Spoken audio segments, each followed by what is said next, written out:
Hello and welcome to episode number 16 of Snubbed here at Soap Goes to the Oscars.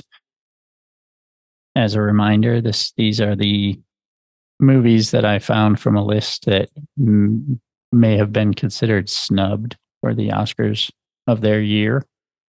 Snubbed can mean a couple of different things.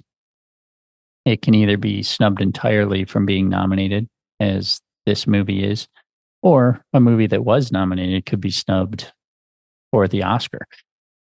As an example, somebody may have said that this movie that I'm about to talk about was Meet John Doe was snubbed entirely from being nominated, whereas Citizen Kane was snubbed from winning the Best Picture Oscar for 1941. And that one is true, at least in my opinion.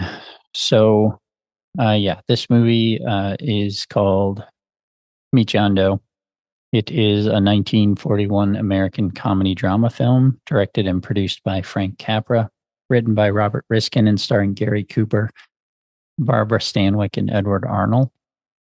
The film is about a grassroots political campaign created unwittingly by a newspaper columnist with the involvement of a hired homeless man and pursued by the paper's wealthy owner. It became a box office hit and was nominated for an Academy Award for Best Story. It was ranked number 49 in AFI's 100 Years, 100 Cheers. It was the first of two features Capra made for Warner Brothers after he left Columbia Pictures, the other being Arsenic and Old Lace. In 1969, the film entered the public domain in the United States because the claimants did not renew its copyright registration in the 28th year after publication. Cinematography by George Barnes, edited by Daniel Mandel. Music by Dmitry Tiomkin.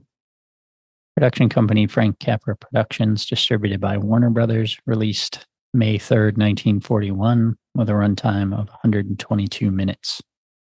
Gary Cooper. He's a fine actor. I've liked him in a couple of things. I liked him in Mr. Deeds Goes to Town. But he very much has a character that he plays, and it's sort of the aw shucks rube, or sometimes smarter than he seems to be, like in Mr. Deeds, but always sort of the same type of guy. And this, I did not realize that this was Frank Capra until the end credits when I saw his name. And I was like, oh, that makes sense, because this was very schmaltzy. And I don't know, again, when I say sometimes these movies seem like they're overdone, that's in the perspective of 2025, whereas in 1941 maybe it wasn't quite as overdone, but I also feel like it probably was. I'm not going to go too far into this. I gave this 1.5 stars. I did not care for it at all. Do I think? It hardly kept my attention. I took a 20-minute nap. I started it last night and it was late. I'm recording this on November 2nd, 2025. I started the movie last night, finished it this morning. I took a 20-minute nap in the middle of it because I was getting sleepy. So I was like, I'll just sleep for a little bit. Ended up watching a little more, but I still had like almost an hour and just couldn't finish it last night. So I finished this morning.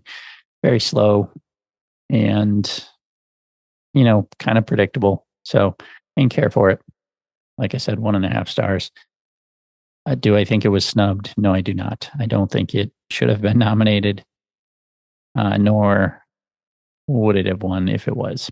So moving on to 1942. I'll see you next time.